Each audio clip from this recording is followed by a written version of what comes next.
I'm Lisa Hultman. We'll be presenting this theme, number 8, which is peacemaking, peacebuilding, and reconstruction. I lead this theme together with Salma Musa from UCLA. She could not be here today.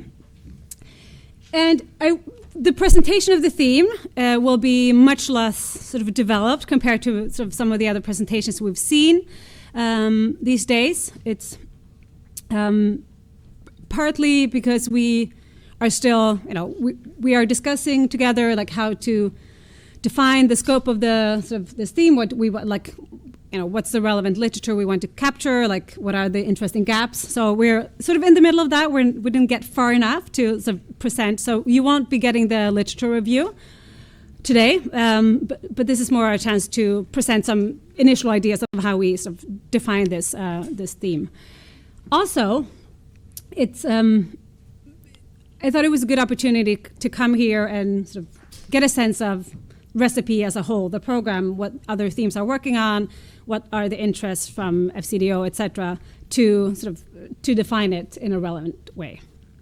We are also both political scientists, so we're coming at this from a slightly different angle.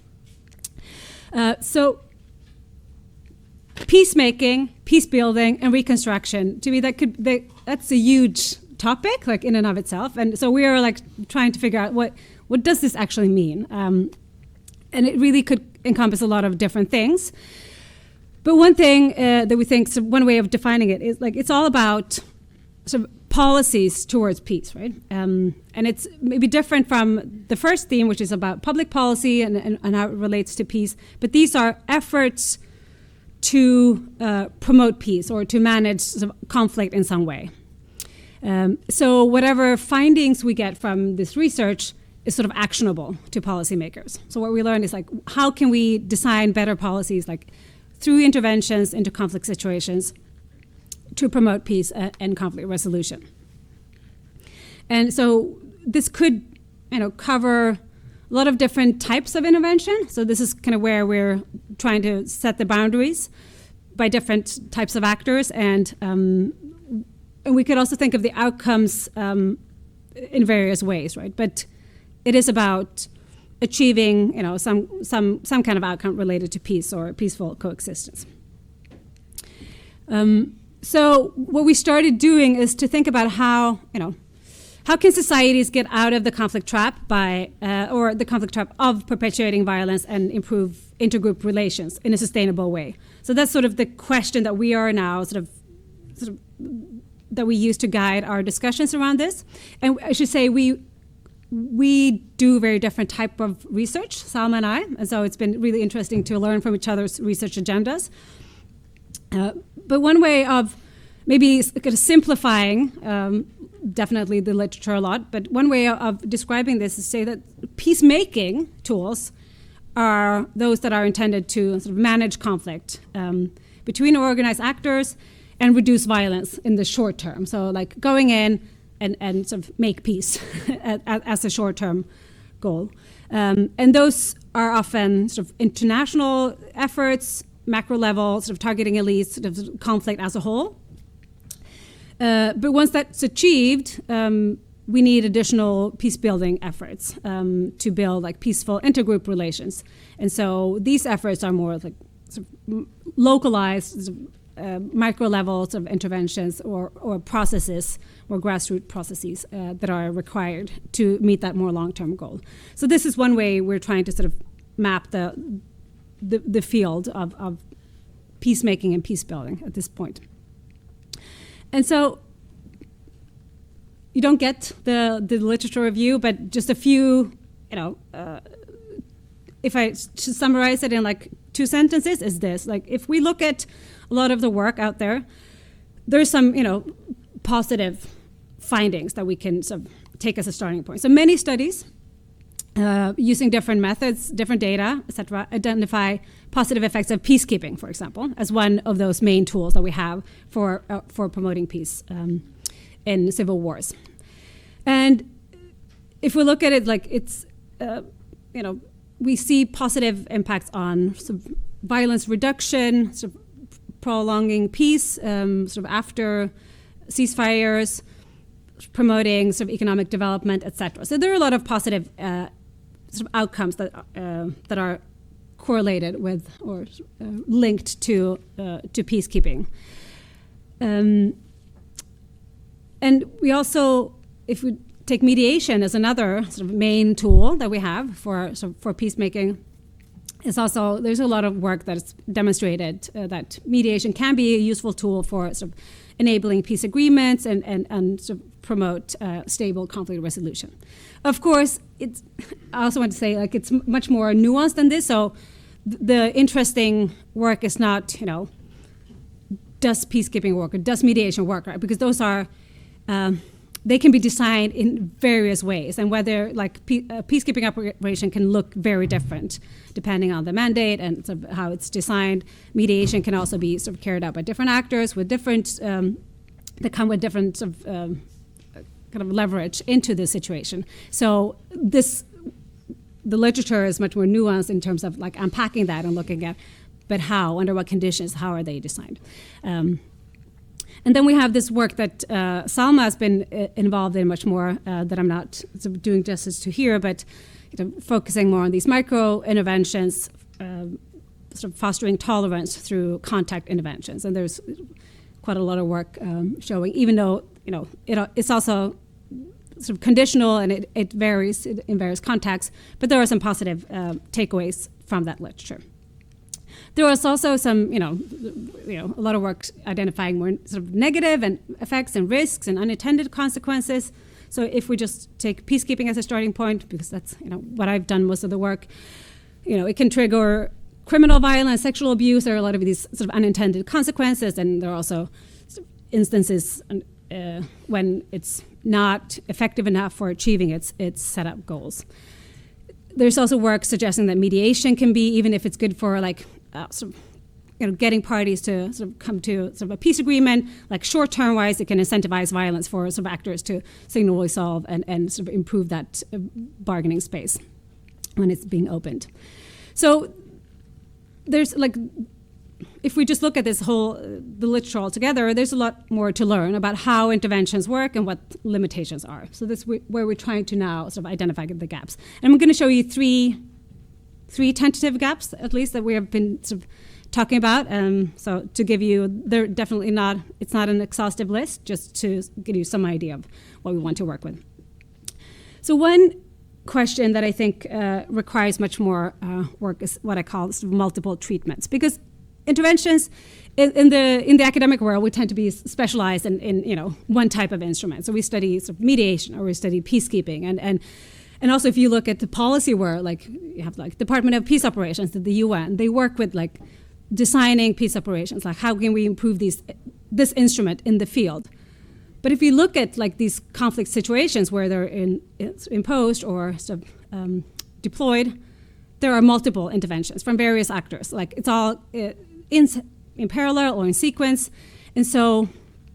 and they come with like different purposes, different mandates, different mechanisms of influence. And so understanding how, like, what's the outcome of all that, like that messy process, basically. So there's some work suggesting that, for example, if the UN uses both mediation and peacekeeping in tandem, that could sort of strengthen the effect. So like mediation, the effect of mediation is stronger if it's backed by a peacekeeping operation. But there's also, we can also think of the other way, that they work counter to each other. So if the UN is engaging in mediation, which kind of requires groups to talk to each other, be on board, like it's a consent-based kind of enterprise, and then if they're at the same time imposing sanctions, for example, that could be like working against that purpose of like bringing people together to move forward. So exploring those, potentially amplifying or some countervailing effects. A second gap would be to think about how these, the larger interventions, those that kind of target elites and try to address the conflict as a whole, how they affect more sort of the micro level relationships and the intergroup relations that are, and sort of the social fabric that's sort of important for creating sort of peace more long term. So, for example, when interventions come in, they need to identify the key players. Who are the key stakeholders in this conflict? And a mediation effort will sort of identify like who to talk to, who to invite to that conversation. And so the outcome of that is that favoring stability and favoring sort of identifying key players at the expense of other groups that are excluded from that that conversation, and maybe also sort of enforcing like existing powers of hierarchies in the conflict country. And so, and we know that like if we look at public attitudes locally in conflict situations where interveners are present, it varies a lot, sort of how positive they are in relation to these organizations. So there's something about how these interventions are sort of implemented in the field. So we want to think about how and under what conditions these interventions affect micro-level intergroup relationships. And the last one is to look at sort of the other way around. So looking at these local interventions that Salma has been working on.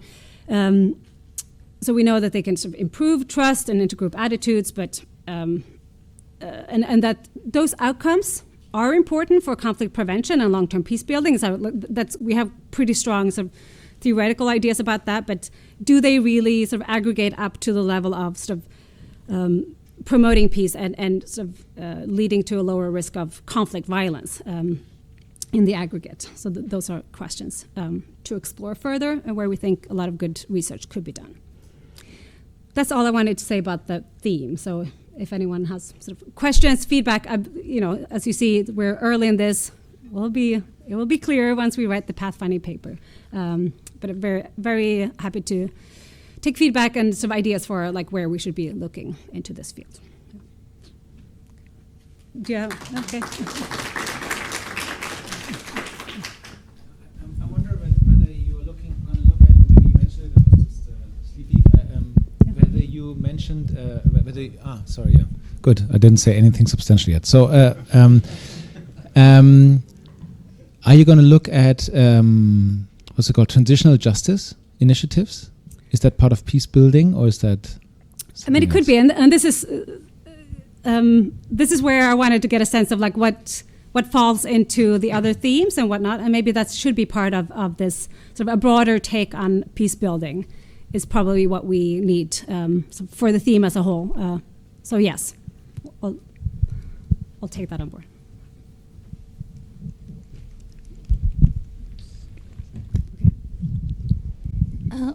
Thank you. I really like this summary for what the peacekeeping, peace building literature related. I want to ask about like whether it's possible to test the hypothesis. For example, like a lot of these peacekeeping, peace building mandates relate to other theme that's like state capacity building, etc. But there's always this speculation that if the international organization is intervening for too long, they are providing all the services, basic values, and then the state might not have the incentive to provide these services. And also, for example, if the UN peacekeeping, they are actually bringing a lot of resource on the ground, and whether they are contracting with specific type of people and that they are, as you say, enforcing the current political economy structure, then maybe for the long run, once these resources are away, then maybe the conflict will start again, etc. Yeah, those are excellent questions, and I think this is what we want to sort of. Those are the exact type of question we want to point out as gaps where we need to get a better sense of the nuances and how like short-term goals versus the sort of more long-term sort of goals are related, and how sort of you may. I think this is what the literature shows. So there are in parallel, like we have all these positive outcomes, but like in parallel there are also negative outcomes, and how do we reconcile those? Like and how can the the negative ones be minimized to do less harm? I was given the microphone, so I guess it's me. Okay. Hello. This is less of a question, more of an item to potentially add to your wish list. How are you thinking about DDR and security sector reform? I think I would think of that as from a peacebuilding, sort of that usually comes through international, so like through the UN operations. That's often part of the peace agreement or part of the sort of operation that they are trying to promote. So it definitely falls under there. The question is, do we like other types of DDR programs that are not coming from that from like UN programs, how that should be incorporated. So that's something we need to think about, how it relates to other sort of public policy for peace. I don't know what falls where. Did you have a question in the back? Yeah. Yes. So in the program, you have reconstruction. Yeah. Yes. As well. I'm not sure I'm seeing reconstruction in what you have outlined here, and I think that's probably a positive, since that seems to me to really kind of broaden what you're trying to do significantly. But I'm wondering, Yes. Whether that's still part of the theme, and what the thinking is around sort of bounding this, because it is. We are kind of, to be the honest answer is, we are actually kind of a bit uncertain about this, where it comes in. I mean, it's in one way, so you can conceptualize reconstruction as being like part of this, and kind of underlying, like the peacemaking, peace building is also about reconstruction, or whether that's separate. So that's what, like, how do we think about that? So if it's, a peacemaking effort or peace building can be geared towards like reconstruction, but we can also think of reconstruction as like an outcome of these efforts. So we didn't really land yet in that, in those the thinking around that. So how to, yeah. But we're thinking about how it goes, and maybe ReCIPE team has ideas of and a wish list of how to incorporate that. Yeah. So we're open. So this is a joint work, and it's with Hira and Joe in Yuan Park. So we just changed the title slightly, but it's the same theme. So strategic interventions to protect civilians, assessing the efficacy of mediation, peacekeeping, and sanctions. So this is where we're trying to address these three in one framework. And coming here, as I said, I'm a political scientist. I discovered there's a pretty strong norm of how economists present their work, like in the order in which like results and so on. So now you get the more of a political science presentation. So this just starting observation. This is we've seen like UCDP data sort of on the screen before. This is one-sided violence, which is not all civilian casualties in war, but fatalities from violence that is directly and deliberately targeting civilians. And so it's a timeline, and here like it's all distorted by the genocide in Rwanda and like mass killing campaigns in DRC in mid-90s and Bosnia. But then what I wanted to show, so from here, from like around the sort of turn of the millennium, the red line is on top. So that's violence against civilians by non-state actors. And it looks like really low levels because it's down here at the bottom. But like we're speaking, around 10,000 civilians annually killed in this type of violence. And this, as I said, it's a conservative measure of civilian fatalities in war because it's only this particular type of violence that's directly targeting civilians. So this is the kind of the phenomenon we're interested in. And if we look at what international sort of efforts are undertaken to address this, we wanted to look at these three types in one framework. So we have mediation efforts. So the white is like where there's no conflict, and then for all the countries where we observed conflict in this period from '89 to 2019, we map in dark where we see the type of intervention. So a lot of conflicts have mediation efforts. If we look at the peacekeeping map, there's it's more concentrated geographically to certain countries. That's because this needs to be. It's not only because it requires consent of host state, but it requires consent by the Security Council. So it will only sort of agree on in certain regions where they can sort of have consensus. And then we have targeted sanctions. And here, the reason we see like so many more countries is because we look at not only UN sanctions, but also EU and US sanctions. So it's a broader take on actors involved here. So, like, what are the consequences of these interventions? Are they how effective are they in reducing violence? And if we look at previous research, it kind of suggests that peacekeeping is rather effective, whereas mediation and sanction are not as effective towards reducing violence against civilians. That's sort of out there. There's some studies, and there's a lot more to be done, but that kind of what research points towards. But what we wanted to do in this paper is to consider these three in one joint framework. Because, as I said, there's kind of siloed in the literature and like studying one at a time, not really sort of seeing how they are linked. And once we start working on this, we kind of realize that it's also because it's difficult to study all these things in one because they're so different and it like makes it complex. But this is our attempt at getting at that.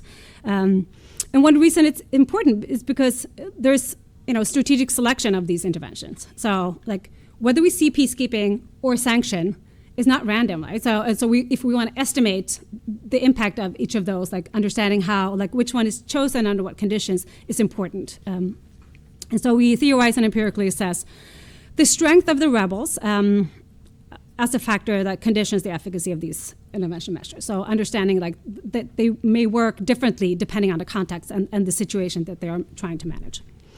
And at the core of this and how we think about the three different types is that the level of consent required to impose them vary greatly. So if we look at mediation, it really requires the consent of all parties. Like mediation offers are made, and then the parties can accept to take part in that mediated those discussions or not. When it comes to peacekeeping, it is a consent-based measure, but it's like de facto only requires government consent if we talk about civil wars. Sometimes rebel groups are also part of that consent process through peace agreements. If there are if there's a formal peace process, often they're not. And then we have sanctions that are imposed completely without consent of the parties. That's a more punitive or coercive measure. So they're very different to start with, and the level of consent and kind of determines then the feasibility of intervention. So that's the first thing kind of the first step that we are thinking about. Like when are these feasible, and what's that determined by? So it will be defined by two things. So first, the willingness of international actors to intervene. So does anyone want to send peacekeepers? Do they want to mediate? Is there any willingness to incur the costs of imposing sanctions, right? These are all that complicated and partly costly measures. So there must be a willingness to engage, but then also the willingness of actors to accept if it's a consent-based measure. And bringing in the relative strength of rebels. So strong groups, they tend to attract more attention from the international community, but they can also dictate the terms because they pose a greater threat to the government, and so they have more leverage over the situation. And if we look at weak groups, governments themselves will often prefer to deal with weak groups through military means and not invite international actors to get engaged. So there's some, it's important to bring in the government too in this equation, because the government has a lot to say in terms of what's happening within these situations. But what we conclude from this is that, on average, more consent-based measures will be more likely when groups are strong, because they can dictate the term and say, so through mediation, for example, and there are studies showing that mediation is more likely when groups are strong. So we think that's because of this consent-based nature. Another thing that differs across these is like how they then influence violence, because they work through very different mechanisms. And so we're suggesting that they can reduce violence against civilians through two mechanisms, either by incentivizing restraint or by constraining the capacity to carry out violence.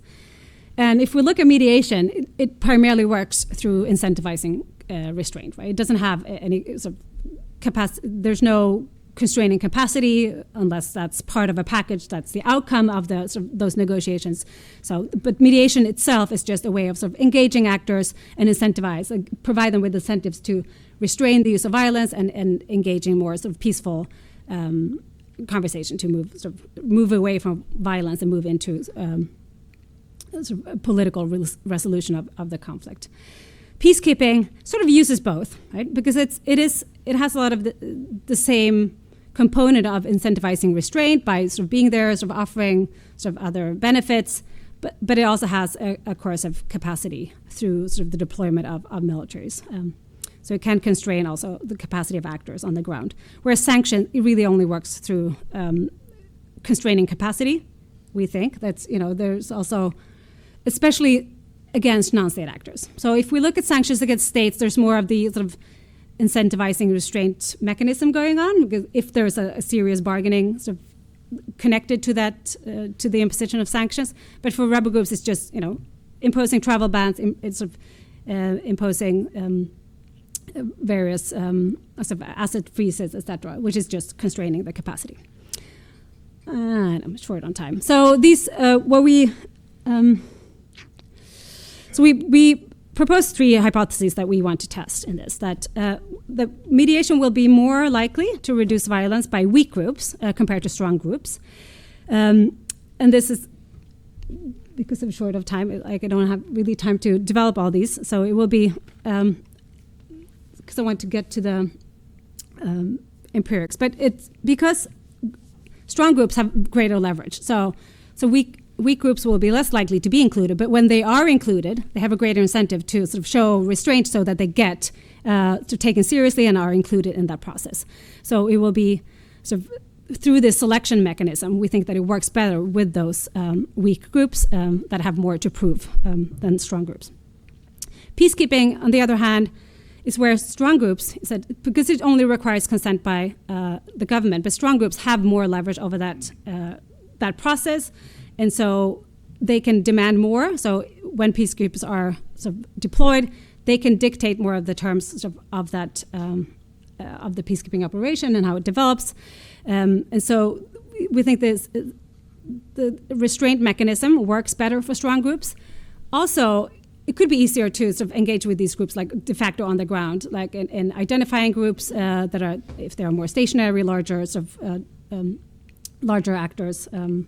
And so it's easier for peacekeepers to engage with these groups. Sanctions, we think they're also more likely to be effective relative to strong groups because, and here we don't see any selection in terms of the strength of groups in imposing this, but given that it's about constraining the capacity, these strong groups are often more sort of reliant on that kind of resources that are sort of that sanctions can cut. So we think it could work better for these strong groups. So we look at a global sample. So we have all rebel groups involved in armed conflict from 89 to 19, with the outcome variable is one-sided violence, as I said. And it's been a big process. So my co-author here, and Joe, has been sort of updating a lot of existing data and collecting some new data on sanctions to be able to have this at the actor, so the rebel group month level, which is what we're working with. And for the relative strength, we took the NSA data, if you're familiar with that. It's a non-state actor data that measures relative strength. And first of all, the data has been updated because it only runs until 2011.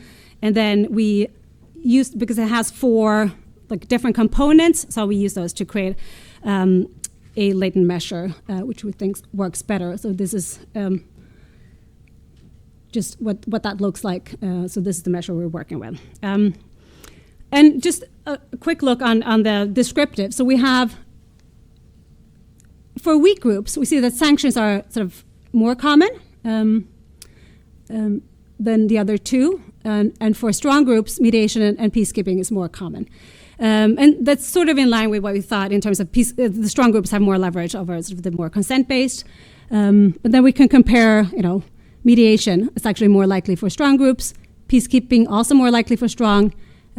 and then we have that comparison for sanctions. So this is just what the data look like that we're working with.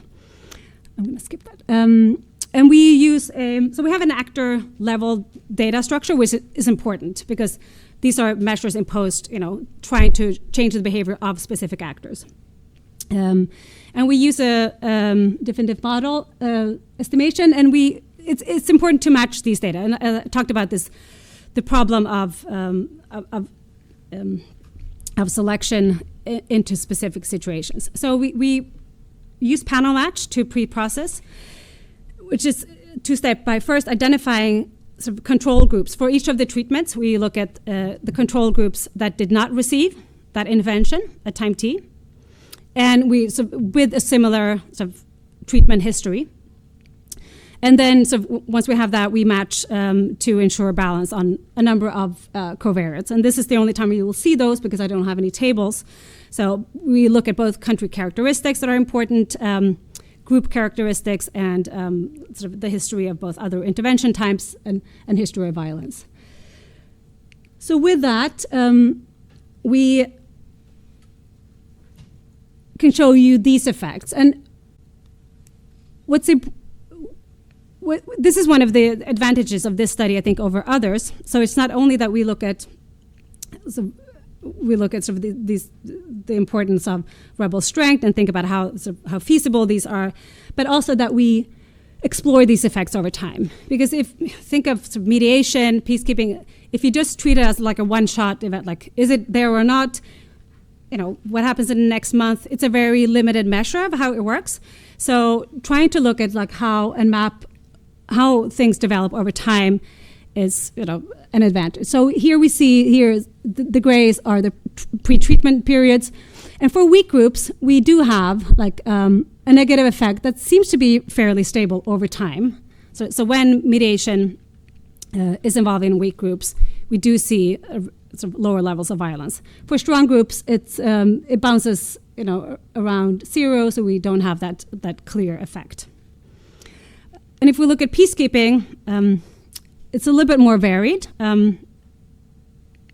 Actually, so for weak groups, it's we even have several instances of higher levels of violence, but more for strong groups, we see more of the negative sort of effect over time. So it's even though there's some variation here too, but more consistently a stronger effect.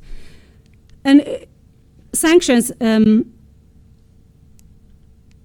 Here we see for strong groups, there's this. Here we see this dynamic over time, right? That there is a negative effect in the first 5 months or so, but then it bounces back up. So it's a way of changing behavior more short term, but it's not sustained in the same way as mediation and peacekeeping is, as we saw for like some other groups. But you also look at one more thing, and because sanctions it's a very it sort of entails, as I said, asset freezes, travel bans, and it's unclear like how it impacts groups' fighting capacity. But if we look instead at arms embargoes, which are much more targeted against the military capacity of these groups, we see a much stronger effect. So here we have, and again, like for weak groups, it doesn't really seem to matter that much, probably because they have other sort of resource streams and sort of base their military capacity on other sort of through other means. But for strong groups, arms embargoes really do suppress levels of violence, and it's fairly sustainable over time. So just the key takeaway points are that if we look at sort of what are the most best measures of affecting sort of levels of violence, we see that mediation seems to be more effective for addressing weak groups, but for strong groups, peacekeeping and sanctions are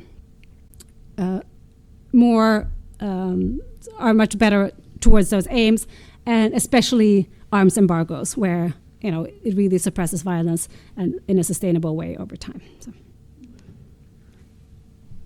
2 minutes for questions.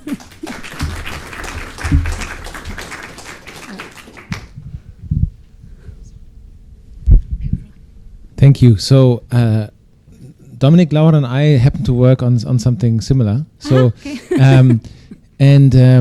It's interesting that you converged on this is cutting a window, right? The method, the panel match, or is it including the entire panel series in the estimation? So we look at 24 months into exactly into the future. So it's literally And what you're showing is literally the data you use. So there's no yes, data outside this window. So we look at the history of violence treatments. Was it 5 or 6 months before? Yeah. And then Exactly. we project. So you're cutting windows around treatments, Yes. right? So in macro, this is also, I think this is also where the package may be coming from, is this super standard. And I think in our literature it's much less standard to cut these windows like brutally, right? Where you were not just using lags, but you're literally cutting the data.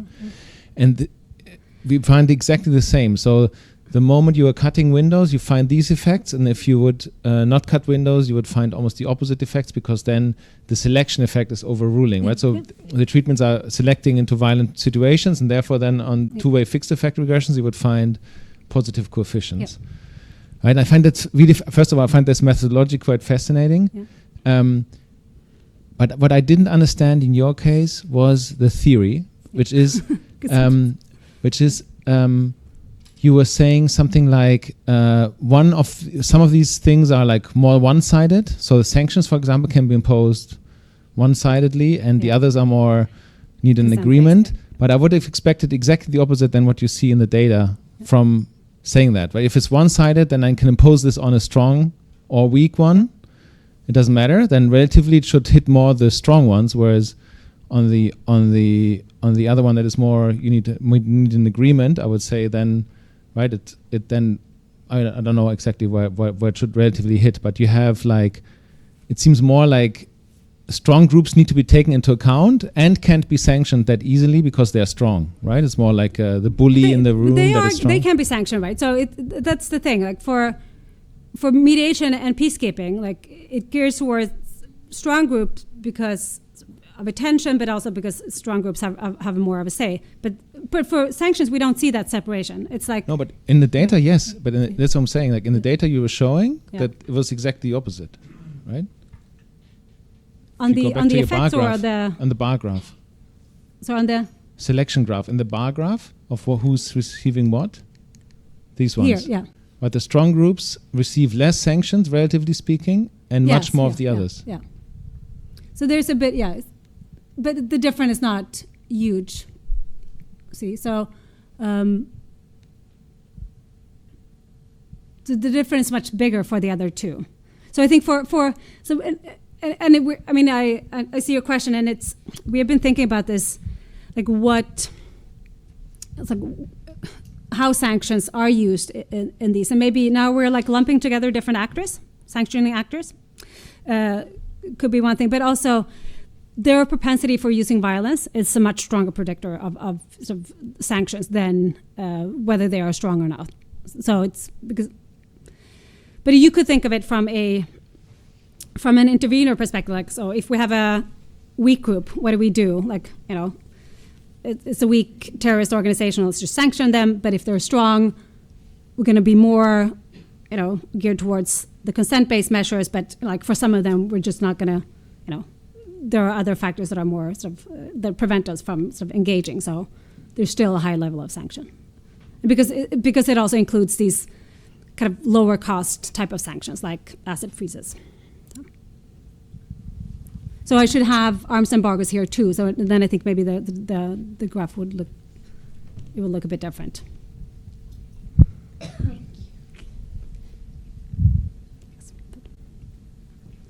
of time. Thank you.